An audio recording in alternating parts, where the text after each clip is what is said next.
మణిపూర్లో రాష్ట్రపతి పాలనను రద్దు చేశారు. ఈ మేరకు రాష్ట్రపతి ద్రౌపది ముర్ము ఉత్తర్వులు జారీ చేశారు. దీంతో ఆ రాష్ట్రంలో బీజేపీ ప్రభుత్వం ఏర్పాటుకు మార్గం సులభమైంది. రాజ్యాంగంలోని 356వ అధికరణలోని క్లాస్ 2 ద్వారా తనకు సంక్రమించినటువంటి అధికారాలతో 2025 ఫిబ్రవరి 13న మణిపూర్లో రాష్ట్రపతి పాలన విధిస్తూ జారీ చేసిన ఆదేశాలను రద్దు చేస్తున్నట్లు రాష్ట్రపతి ఆ ఉత్తర్వుల్లో పేర్కొన్నారు. 2026 ఫిబ్రవరి 4వ తేదీ నుంచి తక్షణమే ఈ ఆదేశాలు అమల్లోకి వచ్చినట్లు తెలిపారు.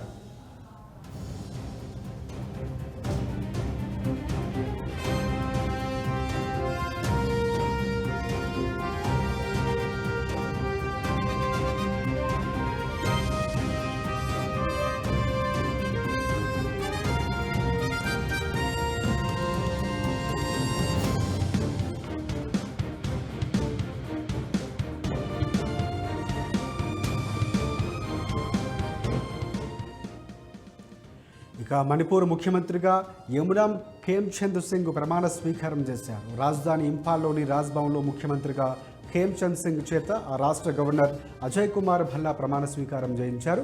BJP MLA Nemcha Kipgen, Naga People's Front MLA L Dhikhog deputy సీఎంలుగా ప్రమాణ స్వీకారం చేశారు. గత ఏడాది మణిపూర్లో విధించిన రాష్ట్రపతి పాలనను ఎత్తివేస్తూ రాష్ట్రపతి ఆదేశాలు జారీ చేశారు. ఆ వెంటనే ముఖ్యమంత్రిగా యమునాం ప్రమాణ స్వీకారం చేశారు. కాగా బీజేపీ శాసనసభాపక్ష నేతగా ఖేమ్చంద్ సింగ్ను ఎమ్మెల్యేలు ఎన్నుకున్నారు. జాతుల మధ్య ఘర్షణలతో మణిపూర్ అట్టడుకడంతో ముఖ్యమంత్రి బీరేన్ సింగ్ గత ఏడాది రాజీనామా చేశారు. దీంతో తొలుత 6 నెలల పాటు అక్కడ రాష్ట్రపతి పాలన విధించి మరోసారి దాన్ని పొడిగించారు. ఈ క్రమంలోనే కొత్త ప్రభుత్వం ఏర్పాటుకు కేంద్రం చేపట్టిన సన్నాహకాల్లో భాగంగా బీజేపీ రాష్ట్ర శాసనసభాపక్ష నేతగా యమునాం ఖేమ్చంద్ సింగ్ను ఆ పార్టీ ఎమ్మెల్యేలు మంగళవారం నాడు ఏకగ్రీవంగా ఎన్నుకున్నారు.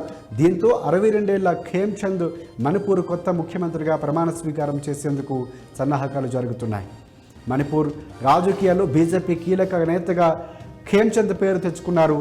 2017, 2022 అసెంబ్లీ ఎన్నికల్లో ఇంపాల్ వెస్ట్లోని సంజమి నియోజకవర్గం నుంచి ఎమ్మెల్యేగానే గెలుపొందారు. 2017 మార్చి నుంచి 2022 మార్చి వరకు మణిపూర్ అసెంబ్లీ స్పీకర్గా పనిచేశారు.